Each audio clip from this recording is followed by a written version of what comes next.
we now bring you this special public service announcement from the Department of Supernatural Affairs.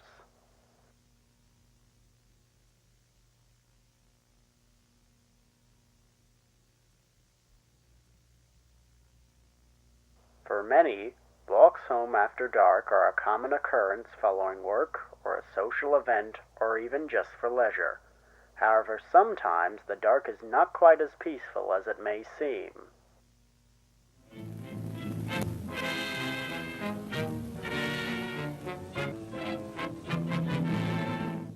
Vampires, stalking creatures of the night, ghoulish bloodsuckers from the shadows.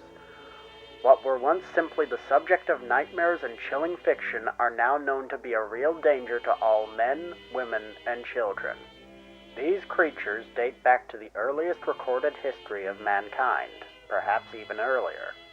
Different species of vampire have been traced back to originating in Asia, the Mediterranean, Eastern Europe, and Central America, although their populations are most common and overpopulated in the region of Eastern Europe.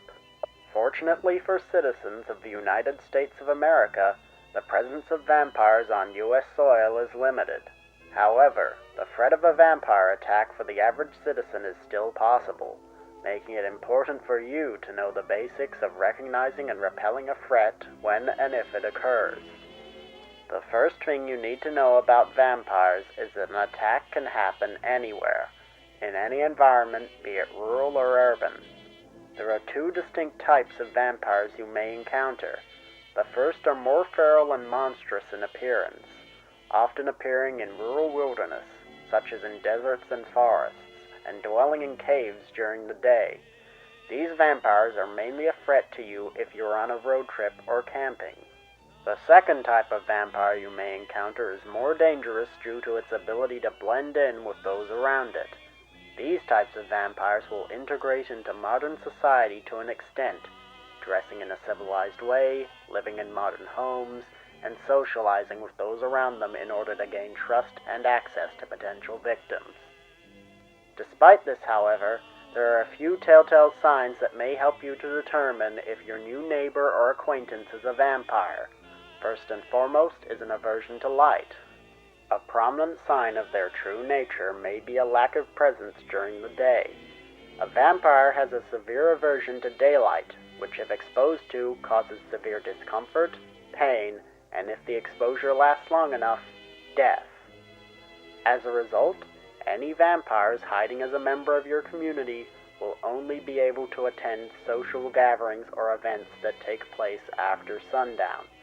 Continuing from this logic, another sign of their true nature may be an insistence for an invite into your home. A strange aspect of the vampire is that, for reasons currently unknown, they are unable to enter a place of residence without express permission from the owner of said residence. As a result, you should be safe inside your own home as long as you are vigilant and careful about who you invite inside during nighttime hours. As we can see, our friend Thomas here is in a situation where a vampire has requested access to his house. He reads the situation, the lateness of the hour, his lack of familiarity with the stranger, and decides that the risk is too great to allow the man entry. Great work, Thomas. One of the final signs of a vampire's true nature is an aversion to certain items. While some well-known repellents, such as garlic, are simple myths with no basis, others are quite effective. A crucifix is one of the most effective vampire repellents there is, as a vampire cannot stand the sight of one due to its holy connections. Silver is also an effective weapon of defense against vampires, scalding and burning their skin when they come into contact with it. A vampire can also be killed by a wooden stake through the heart, though it is generally not advised for the general public to attempt to kill vampires. We advise leaving that to licensed professionals.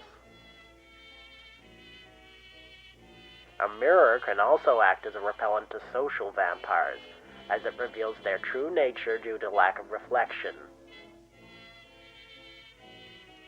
Holy water is also an effective repellent due to its religious connection, much like the crucifix. It is advised to keep such items on one's person or within reach, both at home and when outside. Now let's see how our friend Sally fares against the bloodsucker now that she's come prepared.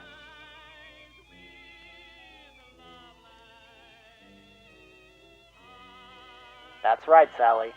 Confident pose, hand with the crucifix outstretched, and the vampire will cower away. Atta girl, Sally. Just remain careful for the rest of the trip home. Uh-oh. It appears that young Thomas here has made the mistake of inviting a vampire inside. Luckily for him, he's taken the proper precautions just in case. Nice work, Thomas. Keep going until he's out. Thomas revokes his invitation and locks the bloodsucker out of his house, once again maintaining his sanctuary. We hope that you keep the information and advice we have presented here in mind going forward, as doing so will greatly reduce the danger you face during a potential vampire attack. If you do believe there is a vampire in your community, or hiding in a specific rural area, we highly suggest that you contact the number on the screen and report it to the authorities, who will then in turn dispatch a licensed and qualified vampire hunter to investigate the scene of the suspected activity. In the meantime, stay vigilant, stay prepared, and remember, there are such things.